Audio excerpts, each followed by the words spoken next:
You've known someone for a long time does not make them a good friend, and it does not make them a good person because you share the same DNA. And knowing someone for a long time or sharing the same DNA does not mean that they can treat you however they like and get to continue being in your life. That this is a season and that they're no longer in your life. Relationships that have done you dirty, but it is also okay when you forgive somebody to walk away from the relationship. Welcome back to another episode of Well Made Podcast, you guys. Today, I have been wanting to talk about relationships for a really long time. And I have to be honest with you guys. A few years ago, my relationships in my life looked completely different than they do now. I had a different dynamic with my family, a different dynamic with my husband, Kamalani, different dynamic with friends, and also with business life. There are some key components that I feel like have really changed the way I look at relationships by creating healthy boundaries and by changing the way I think and letting go of control of relationships and understanding that I don't control anyone. I don't have the power to control people's thoughts, minds, emotions, or how they treat me. The only person that I get to control and dictate that is myself. However, with that being said, in order to have healthy, happy relationships in our life that thrive and that are just something that we look forward to every day, there has to be boundaries in place with every single relationship. So I want to talk about how we can set boundaries with relationships in our life and people in a tactful way almost. So a few years ago, I knew there needed to be a shift and change in the relationships I had in my life and setting boundaries, but I didn't know what that looked like. And over the years, I feel like I have came to a really healthy place in setting boundaries. And I want to be clear that I don't feel like every time you set a boundary, there needs to be this big dramatic talk with the person. Sometimes setting boundaries can mean that you're just setting a boundary with yourself. So for example, you know what? I'm not going to go to that party or I'm not going to go to that event because I know that person's there and I feel extremely uncomfortable and I'm not going to put myself in that situation. I'm setting this boundary for myself, but you don't necessarily feel like you need to go to that person and talk and be like, hey, I'm setting a boundary with you and I don't want to be around you. So if you're there, I'm not there. I don't feel like it needs to be this big thing every single time. Sometimes that does need to happen where it's a sit down conversation and we will get there in just a second. I also want to say that setting boundaries with myself can be that I'm being intentional with what I'm saying yes to. People pleasing is a form of manipulation that some people don't understand. That is brought on to us as a child. And we feel like we have to say yes to every single person to make sure they're good and they're happy. But in return, if we feel like we're abandoning them, we are abandoning ourselves. And I can't stress this enough is that being intentional with the word yes and what you do has been a huge game changer for me in my relationships with people and being okay if people are upset and angry about that. Because no is a full sentence. I'm okay and with letting people down and them being hurt and upset if it means that my health and happiness is coming first in a relationship. And what I mean by that is that, I'm not intentionally trying to hurt somebody, but if it means like, hey, I can't go to this dinner, or hey, I can't be there at this event, or hey, I'm not able to do that because I need to do something else for myself or something for my family, like I'm okay with that person being upset. And they have every right to be upset. They have their feelings and they can feel that way, but I'm not responsible for their feelings or control their thoughts or actions. Not engaging in certain topics. There are some topics that I feel like that are triggering to some people or triggering to myself. And I know when I'm around certain people, okay, we can't talk about that. And that's not something I'm going to do. And that's a boundary we're going to set and we're not going to do. But I do want to be specific. There are some times that you do need to set boundaries with people in relationships. And I say that if that person means something to you, if that person is a healthy relationship, if that person you love and you want to spend time around, then yes, I do think that there needs to be a conversation made and that you need to talk about boundaries and how I go about that. And I'm just going to do a random example. Okay. So let's just pretend that you have parents and you are eating a certain way and you're trying to teach your children how to eat a certain way, and your parents believe that it's okay to just feed them whatever they want, tons of sugar, whatever it may be. Going into that conversation, I would always start with I statements and not you statements. As soon as somebody hears a you statement, they become defensive. So starting with I statements, and that can sound like, I really want my kids to have the best gut and lifestyle as they possibly can. And I really want them to be around you guys and feel safe and know that, yeah, they can get treats from grandma and grandpa, and that's totally fine. I just want to set a healthy boundary with you guys. With this, I feel like when you're setting boundaries, being clear and specific what you want, being short to the point, but being firm and respectful is really key components in this. Also, too, with setting boundaries, it's important that you also see their perspective. So for example, when you're talking to your parents or about feeding the kids sugary treats, and this can go for anything, you guys, this is just what's on top of my head, but hearing their side and say, I understand that you want to spoil the kids and the way you show love is giving them treats.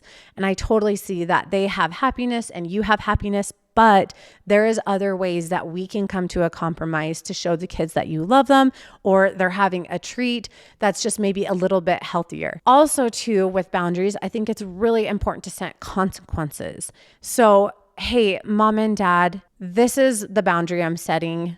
I understand your perspective. I'm using I statements, but if this is crossed, I can't have them here eating at your house anymore. Setting clear, specific rules. And unfortunately, with certain relationships in your life, there are going to be people that are, I hate the word toxic because I feel like it's thrown around so much, but there are people who portray toxic traits and they do things that are toxic. And there are people who are narcissistic that they cannot possibly hear what you're saying and they can't make changes or look at themselves. And unfortunately for that, the people in my life that I was able to identify toxic and have narcissistic traits or narcissistic behaviors, I tried having these conversations with them, and not about sugary drinks, just, other things that were happening.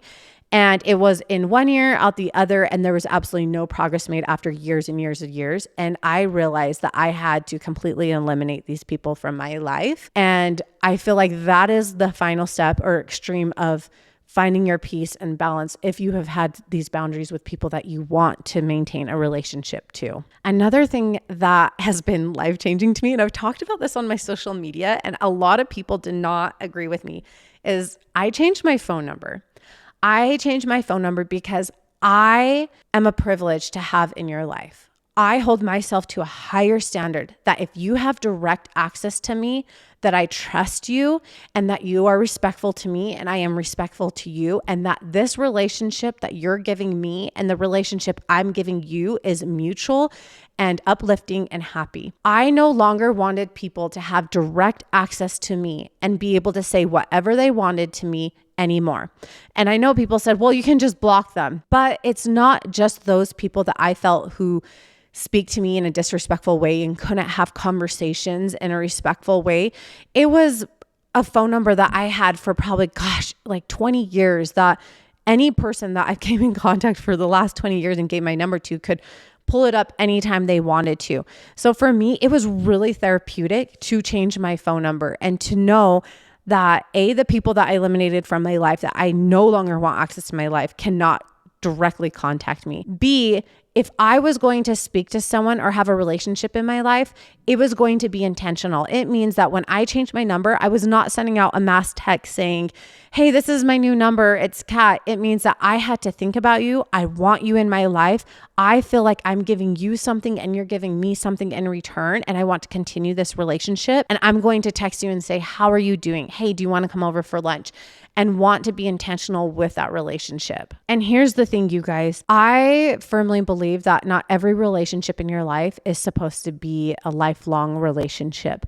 I believe that there are certain relationships in your life that serve for a time and a season. If you guys have heard of that analogy of a rocket ship going up to space, at a certain altitude, it has its engines break off. They burn up and they break off. And I feel like that is with relationships. It's once you get to a certain point of your life, there's going to be certain people around you that are going to break off, and that is okay. And it is very hard and difficult to understand that sometimes, because when you're with these people and you have sat up till 3 a.m. having these deep chats that you know their favorite food, or you share the same DNA, or you have been with them for a lifetime, it's difficult to know that this is a season and that they're no longer in your life. But I have to tell you, just because you've known someone for a long time does not make them a good friend. And it does not make them a good person because you share the same DNA. And knowing someone for a long time or sharing the same DNA does not mean that they can treat you however they like and get to continue being in your life. I was talking to my friend the other day, and she was expressing some concerns with a relationship in her life. And I was telling her this analogy that if you are at a table and you are constantly serving people, you're constantly making sure everyone else is fed. If you're going to have people sitting at that table with you and you're starving, are those people going to feed you? Are those people going to make sure you don't starve? And that right there is in telling to me that who is in my inner circle, who is having direct access to me, who can pick up their phone and call me whenever they want, or they see me every day. Are those the type of people I want in my life? That if I'm starving, are they going to feed me? And I know listening to this podcast, there's probably a lot of you guys right now thinking about certain relationships in your life that is ringing true to this. And you're thinking of when I'm talking about these certain things. But I want to tell you one thing. When it comes to family relationships, it's really, really tricky and it's really difficult. But I want to give you some hope in something that I believe that we were given 3 chances to have a family here on earth. That the first chance we had is the family we're born into, and we don't get to pick those type of people. Those are the people we're born into. The second chance of a family is the person that we choose to marry and build a family with. And the third chance to build a family is those friendships that we choose to have in our life. Those people then become family. And what a beautiful thing is that we have 2 more chances in this life to build a family and build a life and relationships around us that are beautiful, that are thriving, that are healthy, and relationships that we deserve to have. I want to tell you guys, it's okay to forgive people with relationships that have done you dirty, but it is also okay when you forgive somebody to walk away from the relationship, to need more space, to need more time, not trust them anymore, to choose to repair the relationship and walk forward with it, or the dynamic of the relationship is different and it's no longer what it used to be. I hope that any of these tips or the things I'm saying can help you guys navigating relationships, because you truly do deserve to have people in your inner circle that are rooting for you, that you feel that want the best interest in you, that aren't taking advantage of you, that you don't feel drained every time you're around. You deserve those type of relationships in your life that are thriving. I hope you guys have the best day. I want to thank you for tuning in and listening to another episode, and I'll see you guys next time.